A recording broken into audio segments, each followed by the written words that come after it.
We begin today with the latest in the story of the downfall of a former Ohio lawmaker. This case followed an exclusive Local 12 News investigation, which we broke for you in 2012.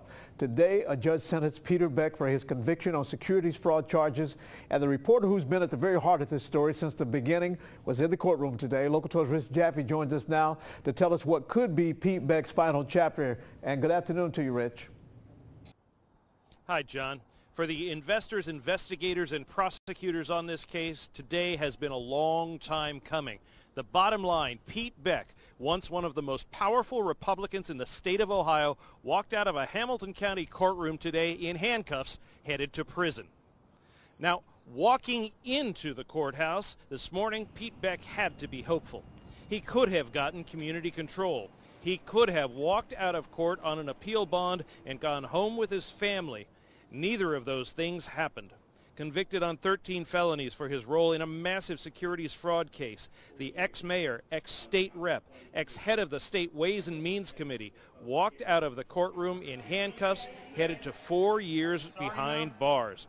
His attorney said he's a great guy who made a mistake. His prosecutor said he's a remorseless criminal.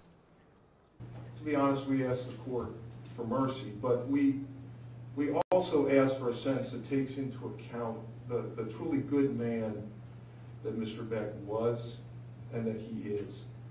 And Your Honor, he's a fundamentally good man. He's a loving husband, father, and grandfather, as the letters that you received attest. He's honorably served his country as a United States Marine. He served his fellow citizens, both as the Mason City Council, the mayor of Mason, and a member of the House of Representatives.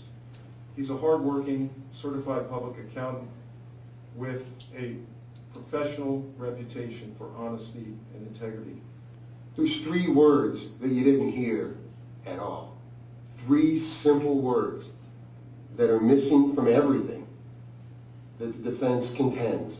3 simple words that, quite frankly, I learned from Sister Clarissima in the 1st grade.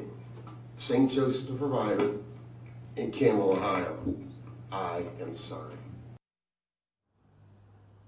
Now, the only break of any kind that Pete Beck got is that the judge did not order him to pay restitution to his victims.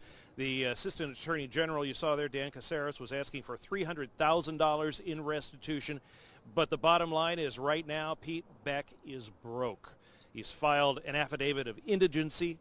Whatever appeal he mounts is going to have to be one that is awarded to an attorney. They will get paid as a public defender on that. He can't afford the expensive attorneys that he has had up to this point because he has nothing left financially. Now, coming up at 6 o'clock, you will hear from the lead investor in this entire thing that got the whole case rolling. We talked to Tom Walter exclusively back in 2012. He was in court today along with his wife Tina, and we sat down with them after the decision today. You'll hear their take on it coming up at 6 o'clock. At the Hamilton County Courthouse, Rich Jaffe, Local 12 News. John? All right, thank you so much, Rich, for that. Speaking of the investors in this case have filed a civil suit to try to get restitution from Beck and his business partners, and that case is still making its way through the courts. And Rich will have reaction to the Beck sentencing this afternoon, and on Local 12 News at 5, Rich will look at where things stand with Beck business partners, and tonight at 6, he sits down with that local couple who, along with her husband, lost their entire life savings.